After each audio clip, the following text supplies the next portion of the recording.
अस्सलाम वालेकुम। इस वीडियो में आपको बताऊंगा कि फ़ेज़ 2 की इनवाइसेस कैसे जनरेट करनी है और ज़ेडका को पोस्ट कैसे करनी है और ज़ेडका का रिस्पांस कैसे चेक करना है।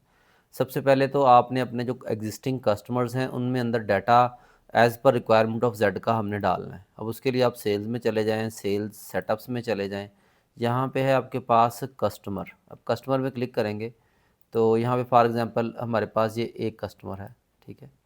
अब इसमें हमें वैट नंबर रिक्वायर है, सीआर नंबर रिक्वायर है। ये मैंडेटरी है कि आपका वैट नंबर, आपका सीआर नंबर, बिल्डिंग नंबर ये वाला, स्ट्रीट नंबर ये वाला, सब डिवीजन यानी हाई जो होता है उसका डिस्ट्रिक्ट जिसको बोलते हैं वो, सिटी, पोस्टल कोड और कंट्री। अब कंट्री में डिफ़ॉल्ट सऊदी अरेबिया कर देता हूँ, ये सऊदी अरेबिया ही आएगा, ठीक है। ये डाटा आपके इस सिस्टम के अंदर होना ज़रूरी है, यानी कि ये येलो वाली फील्ड्स में डाटा मैंडेटरी है और इसमें ये एक फील्ड है जो ये वैट नंबर, ये सीआर नंबर, ये इसमें येलो नहीं है लेकिन ये भी मैंडेटरी है। तो ये डाटा आपने डाल लेना है। फॉर एग्ज़ाम्पल अगर मैं यहाँ पे वॉकिंग कस्टमर सेलेक्ट करूँ तो ये देखें मैंने इसके अंदर कस्टमर का नाम, उसका VAT number, CR number, building number, उसकी स्ट्रीट, उसकी subdivision, city, postal code, country ये डाला है। ये वाला मैंडेटरी नहीं है, ये वाला इसको छोड़ दें बेशक आप, ठीक है। और इसी तरह से इसको फैच अरबी में करें तो ये अरबिक में हो जाता है। सिंपली आपने जो भी डाटा फैच किया सेव कर लेना है, रिकॉर्ड्स आपके सेव हो जाने हैं। अब मैंने दूसरा स्टेप 2 है सेल्स में जाना है, सेल्स फ़ेज़ 2 ये वाला, ठीक है। अब इसमें आपने कोई एक सेल बनाई हुई है फ़ेज़ 2 में, यहाँ पे अगर मैं देखूँ ये वाली सेल आपकी बनी हुई है। ये मैंने टेस्ट बनाई थी 5 to 4 लेकिन 509 आपकी एक सेल्स बनी हुई है। अब 509 जो सेल्स बनी हुई है इसमें ये है 14,000 की, ठीक है। अगर तो इसकी फ़ेज़ 2 की है तो इसमें कस्टमर का डाटा आप फाइनलाइज़ करें, नहीं तो फिर इसको यहाँ से डिलीट करके फ़ेज़ 1 में ले जाएँ। अब मुझे नहीं पता ये कौन सी आपने बनाई थी। खैर, न्यू सेल कैसे इंटर होनी, सबसे पहले तो हमने अपना कस्टमर सेलेक्ट करना है। जैसे ही कस्टमर सेलेक्ट करेंगे जो चीज़ें उसकी मिस हैं सिस्टम यहीं बता देगा, तो आप वहाँ पे फॉर्म पे जाके इस कस्टमर को एडिट करें, ठीक है। ये तमाम कस्टमर्स का आपका डाटा मिस है। अब ये एक वॉकिंग कस्टमर का मैंने एक रैंडम डाटा डाला है तो ये देखें इस पे एरर नहीं, इसका मतलब है हमारा डाटा कंप्लीट है। सबसे पहले हमने कस्टमर सेलेक्ट करनी, फिर इनवाइस टाइप, ये बड़ा इंपॉर्टेंट है, आपने इनवाइस की टाइप सेलेक्ट करनी है। ये वो डाटा है जो हमने जेडका को देना है। अगर ये डाटा करेक्ट नहीं है तो हमें इन्फॉर्मेशन करेक्ट नहीं मिलेगी। अब यहाँ पे टैक्स इनवाइस उस कस्टमर के लिए होती है जो हमारा कंपनी टू कंपनी कस्टमर, यानी हमारा नेक्स्ट कस्टमर भी वैट पेयर है।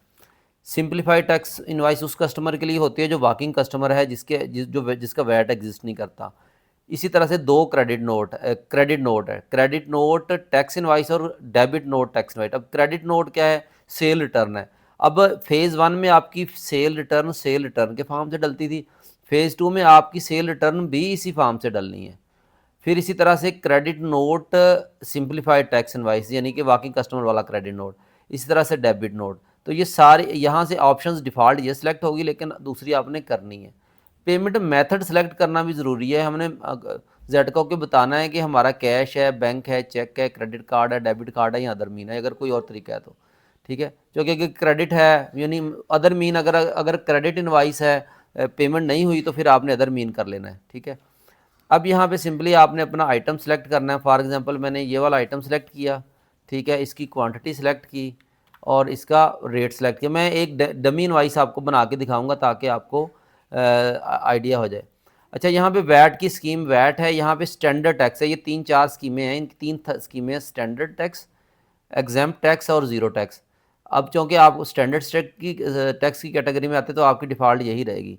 आपने सिंपली इनवाइस को सेव कर लिया, सेव एंड प्रिंट कर लिया या सेव कर लिया, तो ये आपकी इनवाइस बन गई। अब जो इनवाइस आपकी बन गई है उसको आपने इनवाइस पहले पहले ये होता था कि आप इनवाइस बनाई कस्टमर को दे दी। अब पहले इनवाइस बनाते हैं, जो इनवाइस बनती है वो फ़ेज़ 1 की होती है, उसके अंदर क्यूआर कोड फ़ेज़ 1 वाला होता है। उसको फ़ेज़ 2 में शिफ्ट करने के लिए ये इनवाइस थी, हम इसके पे फाइनलाइज़ पे क्लिक करेंगे तो ये इनवाइस फाइनलाइज़ हो गई। फाइनलाइज़ के बाद फिर हमारे पास ये आ रहा है सबमिट टू जेडका। अब ये सबमिट जैसे मैं जेडका का करूँगा तो ये जेडका का रिस्पॉन्स आ गया और जेडका ने ये वाला जो मैसेज यहाँ पे सबमिटेड का है, ये हमें अब जेडका की तरफ से आया है। अगर कोई एरर है, कोई डाटा गलत है तो यहाँ पे वो सबमिट विद वार्निंग आपको देगा।